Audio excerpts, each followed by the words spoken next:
ఇక స్వప్న జీవితం గురించి ఆలోచిస్తూ కారులో ఆఫీస్‌కి వెళ్తున్న శ్రీధర్‌కి గుండెపోటు వస్తుంది.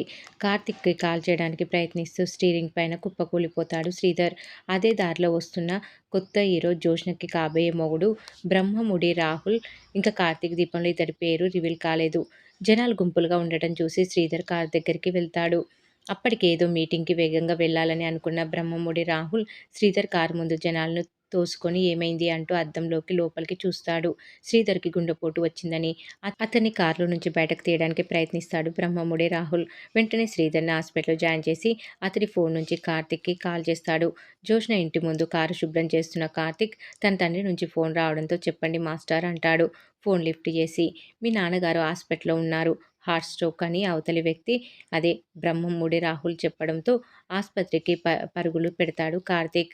ఆస్పత్రిలో డాక్టర్‌ని కలవగానే డాక్టర్ మా నాన్న ఎలా ఉన్నారు అని అడుగుతాడు కార్తీక్. ఆయన మీ గురించే కలవరిస్తున్నాడు. ముందు మీరు లోపలికి వెళ్ళండి.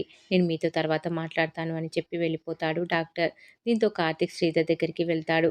కార్తీక్ రావడంతో స్పృహలోకి వచ్చిన శ్రీధర్ తనకు కార్ డ్రైవ్ చేస్తుండగానే హార్ట్ స్ట్రోక్ వచ్చిందని, ఒక కుర్రాడు తనని కాపాడాడని, అతడు బయటే ఉన్నాడని శ్రీధర్ చెప్పడంతో కార్తీక్ రాహుల్‌ని కలవడానికి థాంక్స్ చెప్పడానికి వెళ్తాడు. అయితే అప్పటికే మందులతో శ్రీధర్ ఫైల్‌తో అటుగా వస్తుంటాడు బ్రహ్మముడి రాహుల్. అయితే అతన్ని కలవడానికి వేగంగా వెళ్తున్న కార్తీక్ ఓ మలుపు దగ్గర అతన్ని చూసుకోకుండా గుద్దేస్తాడు. అప్పుడే చేతిలోని శ్రీధర్ ఫైలు కింద పడిపోతుంది.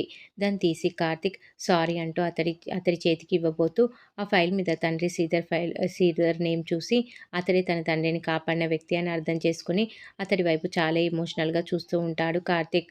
అతడు మన కార్తీక్ వైపు ఏం అర్థం కానట్లు చూస్తుంటాడు. అక్కడితో ఎపిసోడ్ అయిపోతుంది. మొదటిసారి కార్తీక్ బ్రహ్మముడి రాహుల్ ఎదురు కాబోతున్నారు. అలాగే అతడి పేరేంటో రేపు రివీల్ కాబోతుంది. నిజానికి రాహుల్ మంచివాడా, మంచివాళ్ళలా నటిస్తున్నాడా అనేది కూడా ఆసక్తికరమైన విషయమే. మొత్తానికి ఇతడే జోష్నకి కాబోయే మొగుడు అనే క్లారిటీ ప్రేక్షకుల ముందే వచ్చేసింది. మరోవైపు శ్రీధర్ ఆరోగ్య పరిస్థితి గురించి కాంచన ముందే గ్రహించి ఆస్పత్రికి వెళ్ళమని చెప్పింది కూడా. అప్పుడే మనం అనుకున్నాం ఈ సీన్‌ని ఇంత హైలైట్ చేశారంటే త్వరలో శ్రీధర్‌కి ఏదో ప్రమాదం రాబోతుంది అని.